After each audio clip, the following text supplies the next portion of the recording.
9 elite hikers, led by Igor Dyatlov, braved the Soviet winter and were found weeks later with their tent cut open from the inside, their boots and coats abandoned in lethal cold. What could force such a prepared group out into a minus 40 degrees Celsius night? As rescue teams followed calm footprints into the snow, they uncovered a sequence of clues that still defy explanation. That raises the question, what really happened inside that tent? And why would 9 skilled adventurers choose to flee into darkness?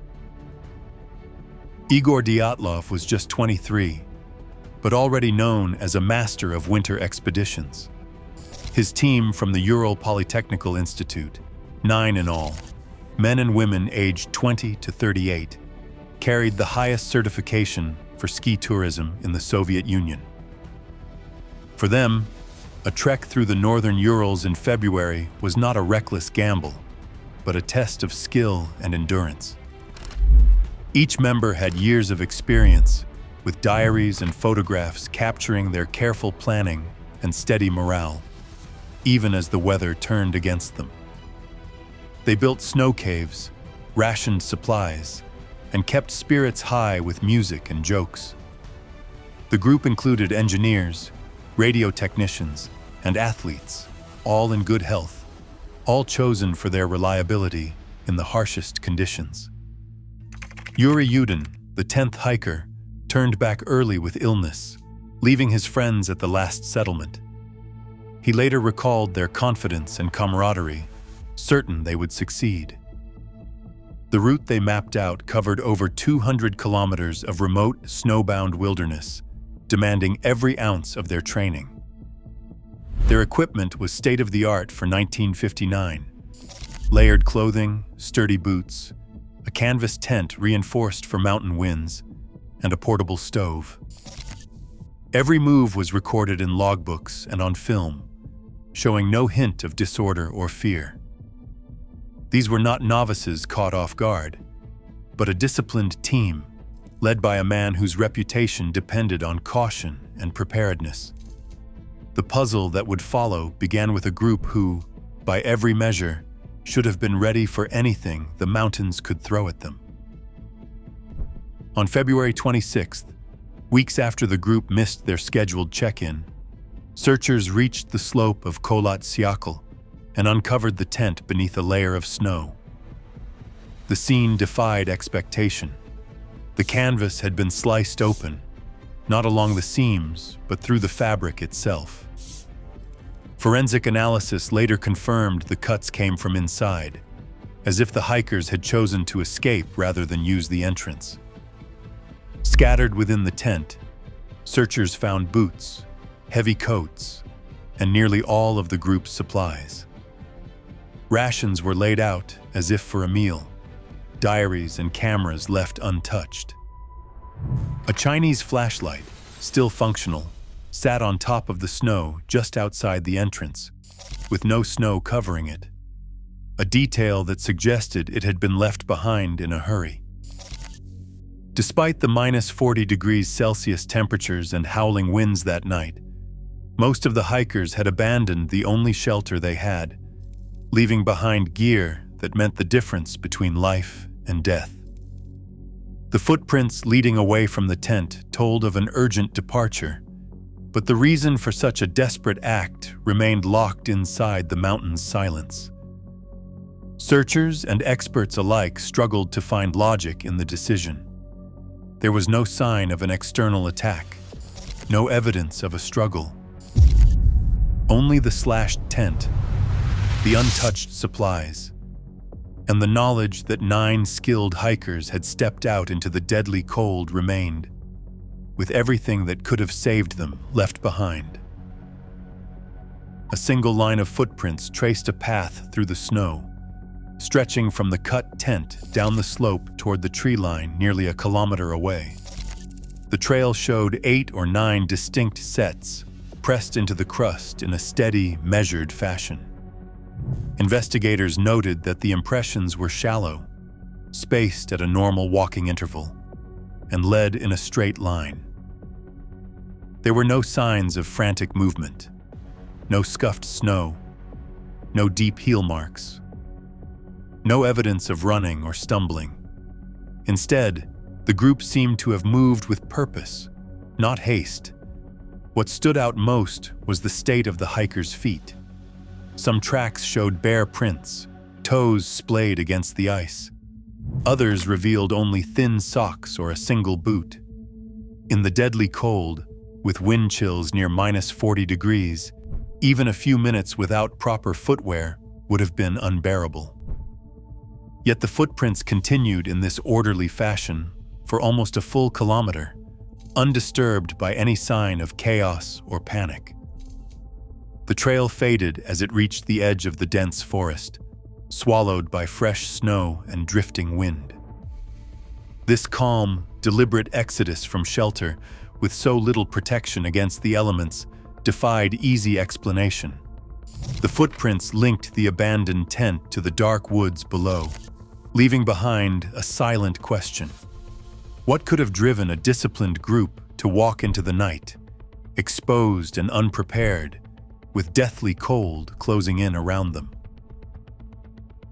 The searchers found the first bodies beneath a tall cedar, nearly a mile from the tent. Yuri Krivonyshenko and Yuri Doroshenko lay side by side, stripped to their underwear, with burns on their hands and limbs. A small fire had charred branches above them, as if they had tried to climb for shelter or wood. Not far away, 3 more bodies, Dyatlov, Kolmogorova, and Slobodin, were discovered on the slope between the cedar and the tent. Their poses suggested an attempt to crawl or walk back uphill. These 5 showed signs of hypothermia, with only minor injuries, scrapes, bruises, and in Slobodin's case, a small skull fracture that was not fatal. It was not until May, after the snow melted, that the final 4 were found in a ravine 75 meters beyond the cedar. Here, the puzzle deepened. Lyudmila Dubinina and Semyon Zolotaryov both suffered massive chest fractures, multiple ribs broken on both sides, while Nikolai Thibault Brignol's skull was crushed. The force required, according to the autopsy, matched a car accident or a fall from a great height.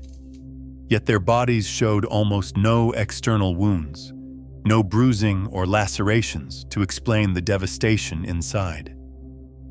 Dubinina's tongue and eyes were missing, likely lost to water and animals after death. Some clothing tested positive for traces of radiation, a detail that would fuel decades of speculation. The injuries did not fit any simple explanation. Not a fight, not a fall, not the cold alone.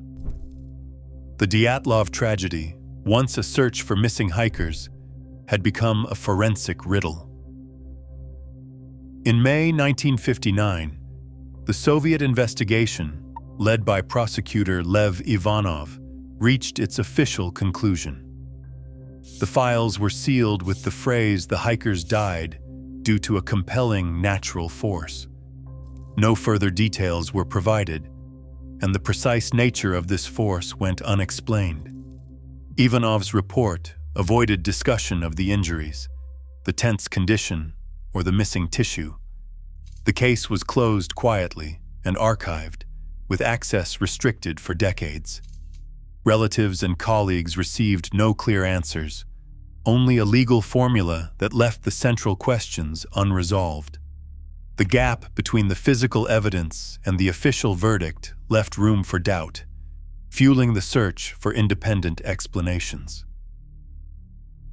3 main hypotheses have dominated expert debate.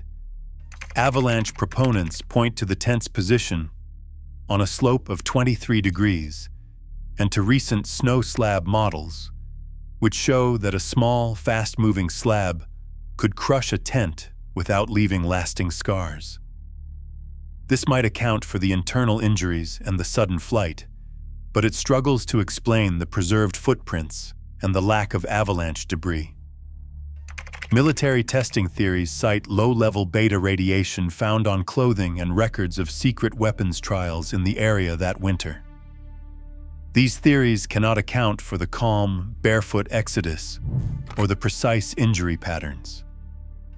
Infrasound and hypothermia are also considered.